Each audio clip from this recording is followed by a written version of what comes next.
आमजन की समस्याओं के समाधान के लिए आंदोलनरत और रतनगढ़ के विकास में अपना महत्वपूर्ण योगदान निभाने वाले एक राजनीतिज्ञ आज हमारे साथ है। शायद इस रूप में आप उन्हें पहचान नहीं पा रहे हैं, लेकिन मैं आपका परिचय करा दूं कि ये भाजपा के पूर्व शहर मंडल अध्यक्ष श्रीमान अरविंद जी इंदौरिया है। नमस्कार दर्शकों, आप देख रहे हैं हमारा यूट्यूब चैनल और फेसबुक पेज रिपोर्टर पारुल। इस वक्त है हम रतनगढ़ के पंडितपुर स्थित रामलीला में, जहां पर भाजपा नेता अरविंद इंदौरिया द्वारा अंगद का किरदार निभाया जा रहा है। लंबे समय से रामलीला के मंच से जुड़े अरविंद इंदौरिया इस रंगमंच के माध्यम से आमजन के दिलों में अपनी छाप छोड़ चुके हैं।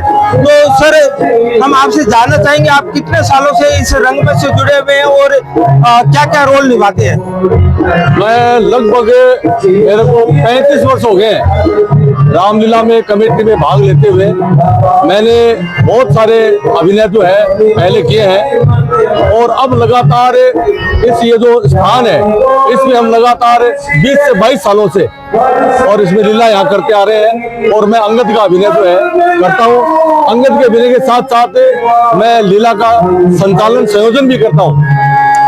तो ये लीला है कितने वर्षों से हो रही है? ये हमारी लीला पहले पंडितपुर के नाम से थी ये लीला, और पंडितपुर के नाम से जो लीला है वो लगभग 55 वर्षों से ये चली आ रही है। और उसके बाद में हम लोगों ने इसका बीड़ा उठाया और लगभग ये कहूँ मैं आपको 30 से 32 सालों से हम इस लीला को करते आ रहे हैं। कुल मिलाकर के हमारी पंडितपुर की जो लीला है उसका जो प्राचीन काल हम थे तो वो लगभग 55 वर्षों का, मेरे ख्याल में जहाँ तक है मुझे याद है 55 वर्षों का चला रहा है। राजनीति और रंगमंच दो अलग अलग अभिनय है, अलग अलग किरदार है, इन दोनों को आप निभा रहे हैं, किस तरह कैसा लग रहा है? देखिए, राजनीति का जो काम है वो अपना एक अलग क्षेत्र है।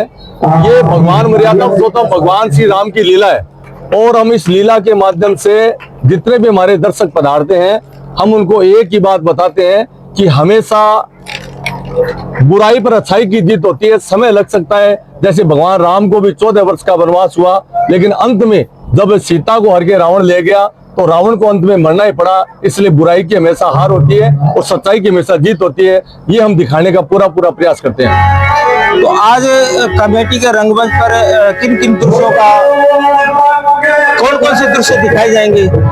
आज की लीला में कल हनुमान जी ने लंका में आग लगाई थी, आज हनुमान जी रामादल में पहुंच जाएंगे।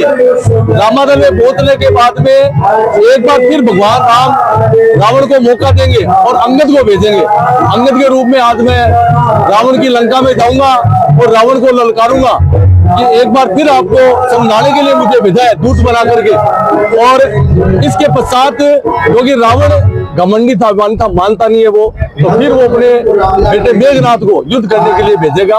आज की लीला में लक्ष्मण मेघनाथ का युद्ध होगा, लक्ष्मण जी को शक्ति आ जाएगी और शक्ति आने के बाद में संजीवन बूटी लाने का जो हमारा दृश्य है वो हमारा बहुत ही शानदार दृश्य आसपास की लीलाओं में आपको नहीं मिलेगा। हमारा एक छोटा सा कार्यक्रम था, लगभग 200 फीट की ऊंचाई से दूरी से आकाश गमन में और उड़ते हुए उड़ान भरते हुए और यहाँ तक संजीवन बूटी लेकर के पहुंचने का बहुत ही बेहतरीन दृश्य हमारी लीला में दिखाया जाता है। उसके पश्चात मेघनाथ का वध होगा, यहाँ तक की लीला आज दिखाई जाएगी।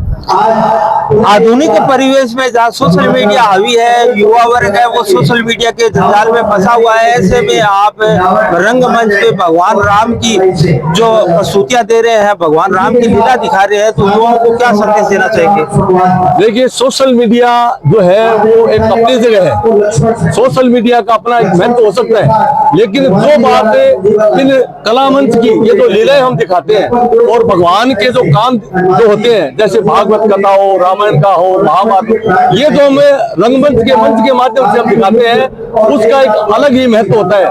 वो एक साक्षात्कार होता है, हर व्यक्ति अपना समय निकाल करके उसके लिए आता है तो निश्चित रूप से उसके मन में एक भाव जागृत होता है। ये थे भाजपा नेता श्रीमान अरविंद जी इंदौरिया, जो आज पंडितपुर रामलीला में अंगद का अभिनय कर रहे हैं। और आप देख सकते हैं रामादल के सदस्य भी मेरे साथ है। इसी के साथ हम आपको अलविदा कहेंगे। हमारे यूट्यूब चैनल और फेसबुक पेज रिपोर्टर पारुल को लाइक, सब्सक्राइब, फॉलो जरूर करें। धन्यवाद।